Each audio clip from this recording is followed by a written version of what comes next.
مع الله في لألآت النجوم وحبك الغيوم وضوء القمر نحمده ونصلي على رسوله الكريم اما بعد بسم اللہ الرحمن الرحیم۔ معزز خواتین و حضرات، السلام علیکم ورحمۃ اللہ وبرکاتہ۔ آپ کی خدمت میں حاضر ہیں پروگرام سنہری باتوں کے ساتھ، اور آج کی نشست میں نماز کا تیسرا فرض انشاءاللہ بیان کریں گے۔ اور نماز کا تیسرا فرض ہے نماز میں قرات کرنا۔ نماز میں قرات کرنا فرض ہے۔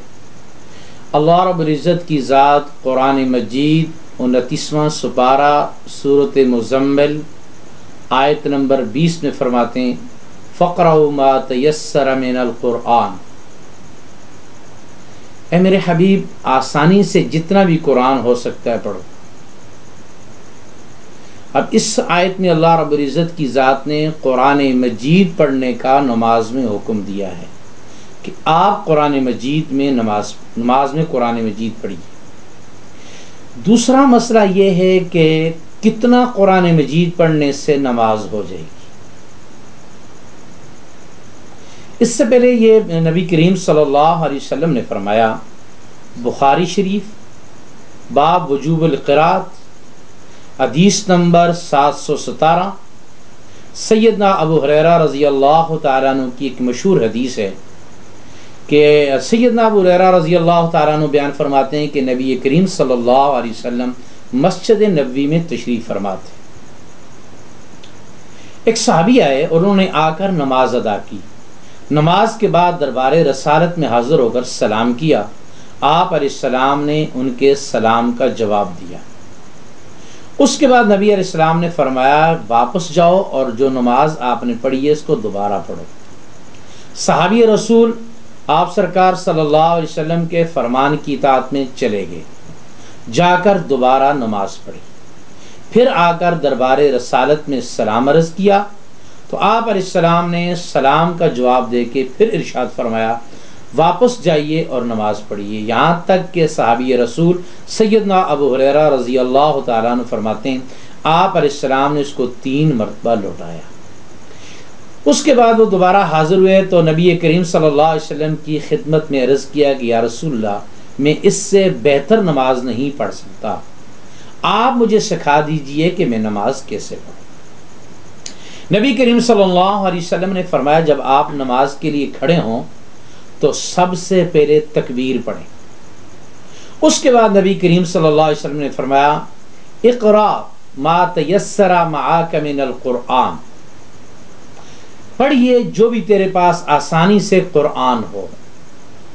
اور اس کے بعد نماز کی اگلی ترتیب یہ بیان فرمائی کہ قرات کے بعد پھر رکوع کر اطمینان کے ساتھ، پھر قوما کر اطمینان کے ساتھ، پھر نماز میں سجدہ کر اطمینان کے ساتھ، اور اسی طرح ساری نماز کو ادا کر۔ اس حدیث میں 2 چیزیں بنیادی طور پر بیان ہوئیں، ایک مسئلہ قرات بیان ہوا اور ایک تعدیل ارکان بیان ہوئے۔ اور جب مسئلہ قرات نبی علیہ السلام نے بیان فرمایا تو اس میں نبی علیہ السلام نے ارشاد فرمایا کہ اقرأ ما تیسر من القرآن، کہ پڑھ جو بھی تیرے پاس آسانی سے قرآن ہے۔ اس کے بارے سے فقہاء کرام نے اس کی ایک مقدار متعین کی ہے کہ کتنی قرات ادا کرنے سے نماز ہو جائے گی، کتنا قرآن پڑھنے سے نماز ادا ہو جائے گی، یا اور آسان کر لیں کتنی آیتیں نماز کے قیام میں پڑھنے سے آدمی کی نماز ادا ہو جائے گی۔ اس حوالے سے فقہاء کرام کا یہ موقف ہے کہ کم از کم 3 چھوٹی آیتیں، مثلا جس طرح کہ انا اعطیناک الکوثر فصلی لربک وانحر ان شانک هو الابتر، یہ 3 آیتیں، یا اس سے بھی اگر کوئی مختصر آیتیں ہیں تو 3 چھوٹی آیتیں، ان کے پڑھنے سے نماز میں قرات کرنے کا فرض ادا ہو جائے گا، یا ایک بڑی آیت کہ جو 3 کے برابر ہو، آیت ذرا الفاظ میں بڑی ہو، 3 آیتوں کے کم از کم برابر ہو، تو اس ایک آیت کے پڑھنے سے بھی نماز میں قرات کا فرض ادا ہو جائے گا۔ اس کے بعد آگے مسئلہ یہ ہے کہ کتنی قرات، اب چونکہ نماز کی 2 قسمیں ہیں، مثلا ظہر عصر، ان میں قرات آہستہ کی جاتی ہے، مغرب عشاء فجر جمعہ عیدین ان میں قرات بلند آواز سے کی جاتی ہے۔ اب کتنی قرات بلند آواز سے ان نمازوں میں کہ جن میں آہستہ قرات کی جاتی ہے، ان میں کتنی مقدار کی نماز اگر قرات اونچی آواز سے ہو جائے تو سجدہ سہو واجب ہوگا، یا جن نمازوں میں قرات آہستہ کرنی ہے اونچی کرنی ہے، ان میں آہستہ مقدار کی کتنی آیتیں پڑھ لی جائیں کہ انسان کے اوپر سجدہ سہو واجب ہو جاتا ہے،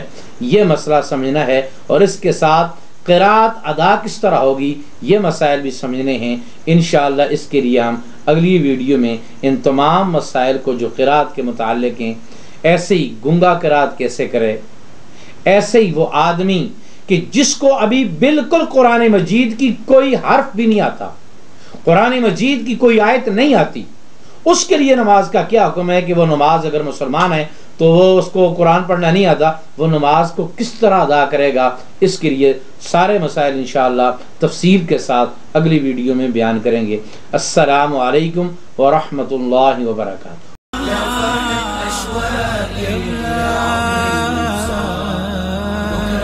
سأل